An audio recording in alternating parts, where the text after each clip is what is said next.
Hello everyone and welcome to part 3 of our video series, Creating a Games Character Using the Entertainment Creation Suite.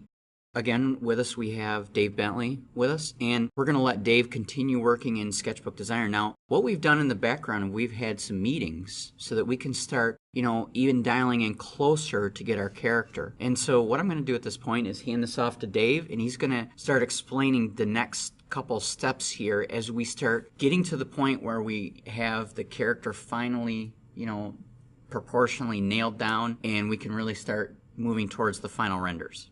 Go ahead, Dave. Okay, so we like these silhouettes, but we decided that we want to go with somewhere in between the silhouettes that we've got, especially the top one and the one on the left. And so I'm just going through, I want to show a couple of features, I guess, of Sketchbook Designer. One is that I can change the background color simply by going into the attributes of the layer. And we decided we didn't want the blue background, it wasn't helping. We want to just go back to a medium gray. So I'm going to come in and recreate a whole new silhouette, but based loosely on the silhouettes that I've already got in the scene. Somewhere in between, something like this first guy on the left. And this time I'm going to try to push it a little bit closer to the final Sven character, and we'll see what we come up with. So, same technique. I'm focusing on the silhouette, but this time knowing that I've already got my design direction, I can be a little more careful about how I draw the silhouette in, because I probably want to use this silhouette as an underlay for my paint when I come up with the colors and the final textures. So, spend a little bit of time making sure that my proportions feel right, the hands feel right, the belt's where it should be. I know I've got things like elbow pads, and eventually I'll have this blaster on my hand, but right now I just want to make sure the fingers feel like they're the right size. And let's see what happens. Yeah, I think our one character there was just a little on the chunky side. A little chunky. He was happy, but we're moving on from that, yes. So I've kind of placed the jetpack there. In the background, we've got this little pocket on his boot. I'm not quite sure what he's got in there, but it's important. It tells a little bit about who he is. Going back in and deciding what he looks like. And, there still will be another revision possibly, but this one hopefully is going to nail who the character is in general. So, try to spend a little bit of time making sure that he looks interesting. We decided his character was too serious before, so this is a little bit more, what would he be, silly? I'm not sure. Trying to go back to his design, his core design direction, and look at what he might look like. What's going to make him sympathetic.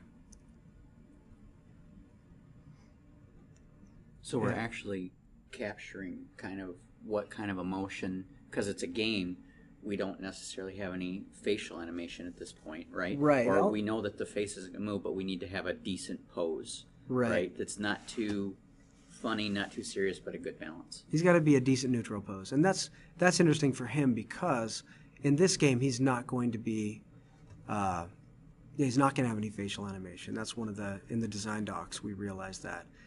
And so we've got to come up with a face that is interesting, sympathetic, and yet doesn't fall off the map here. So while you're starting to block or sketch more of this character in around the silhouette, you're blocking in more of the curves, right, with the sketch lines.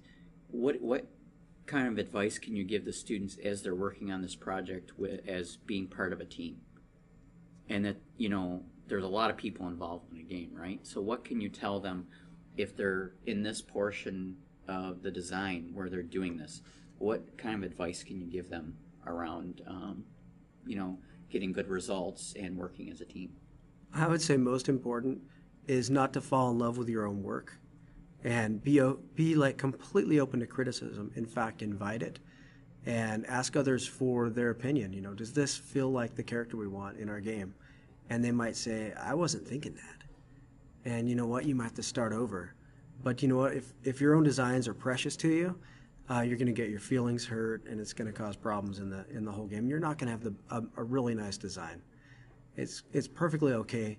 You can be an incredible designer and make stupid designs. It's okay.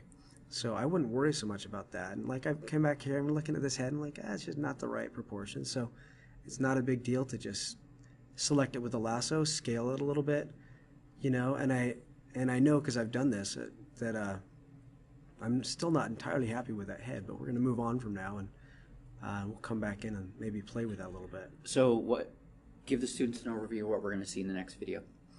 Okay, so we're going to start painting this up, and as we kind of get this to a design stage where I can present this for final design approval, when I get that approval, I'm going to come back in and do some really tight lines using the curves in Sketchbook Designer and really nail it down. Now, one of the things I want to mention here that's a technical thing that you can do in Sketchbook Designer, which is really neat, is using preserved transparency. So because I silhouetted out my design, I can click this button that's kind of up right underneath the toolbars to the right, and that button up there is going to preserve any transparency. You can see that I can only paint where there's paint in my scene. That's going to allow me to very, very quickly run through and paint different materials onto this this design, and it just is a wonderful way to paint. I'm only still using one layer for my base paint. It's underneath the lines, but it really is a fun way to quickly check different colors, different materials, and it's a great way to paint. Awesome. Well, we'll look forward to that. Yeah. Thanks, Dave.